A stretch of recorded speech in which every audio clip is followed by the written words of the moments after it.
ಕೊನೆಗೂ love insurance company cinema ನೋಡಿದೆ. Seriously S J. Surya left me speechless. And Pradeep Ranganath ಅವರ ಒಂದು ಸ್ಟೋರಿ ಸೆಲೆಕ್ಷನ್ ಮೆಚುರಿಟಿನ ಅಪ್ರಿಷಿಯೇಟ್ ಮಾಡಲೇಬೇಕು. ಅವ್ರಿಗೆ ಆಡಿಯನ್ಸ್ ಪಲ್ಸಸ್ ಏನು ಅಂತ ಗೊತ್ತಿದೆ ಆ್ಯಂಡ್ ಯಾವ ಥರ ಸ್ಕ್ರಿಪ್ಟ್ನ ಸೆಲೆಕ್ಷನ್ ಮಾಡಿದ್ರೆ ಆಡಿಯನ್ಸ್ಗೆ ಇಷ್ಟ ಆಗುತ್ತೆ ಅನ್ನೋದು ತುಂಬಾ ಚೆನ್ನಾಗಿ ಗೊತ್ತಿದೆ. ನೋಡಿ, ಲವ್ ಅನ್ನೋದು ಒಂದು ಕಾಮನ್ ಕಾನ್ಸೆಪ್ಟೇ. ಆ ಒಂದು ಕಾಮನ್ ಕಾನ್ಸೆಪ್ಟ್ನ ಒಂದು ಯುನೀಕ್ ಸ್ಟೋರಿಲಿ ಆಡಿಯನ್ಸ್ಗೆ ಹೇಗೆ ಪ್ರೆಸೆಂಟ್ ಮಾಡ್ತೀರ ಅನ್ನೋದು ತುಂಬ ಮ್ಯಾಟ್ರ್ ಆಗುತ್ತೆ. ಆ ಒಂದು ವಿಷಯದಲ್ಲಿ Vignesh Shivan has done a exceptional work.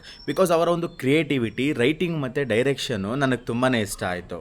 And of course Anirudh ಅವರ ಮ್ಯೂಸಿಕ್ಕು ಈ ಸಿನಿಮಾಗೆ ಒಂದು ಮೇನ್ ಹೈಲೈಟ್ ಅಂತಲೇ ಹೇಳ್ಬೋದು. ಬಿಕಾಸ್ ಪ್ರತಿಯೊಂದು ಸಾಂಗಿನ ಪ್ಲೇಸ್ಮೆಂಟ್ ಕೂಡ ನೀವು ಎಂಜಾಯ್ ಮಾಡ್ತೀರಾ. And coming to frames, every frames are filled with love and richness. Because ಒಂದು 2040 ಸ್ಟೋರಿ ಸೆಟ್ ಆಗಿದ್ರು ಕೂಡ ಆ ಒಂದು ಫ್ಯೂಚರ್ಗೆ ತಕ್ಕಂತೆ ಡಿಸೈನ್ ಮಾಡಿದ್ದಾರೆ.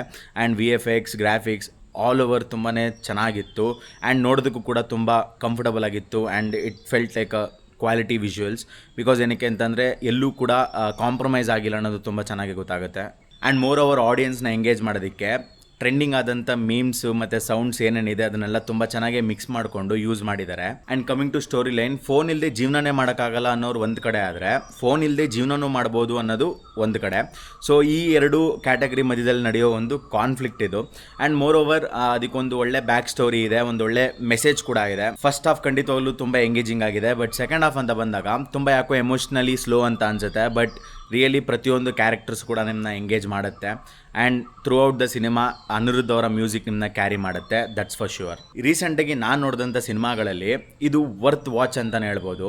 ಸೊ ಥಿಯೇಟ್ರಲ್ಲಿ ಮಿಸ್ ಮಾಡ್ಕೋಬೇಡಿ ಅಂತ ಹೇಳ್ತಾ ಮತ್ತೆ ಸಿಗೋಣ. ಅಲ್ಲಿವರೆಗೂ ನಗ್ನಾಗ್ತಾ ಇರಿ.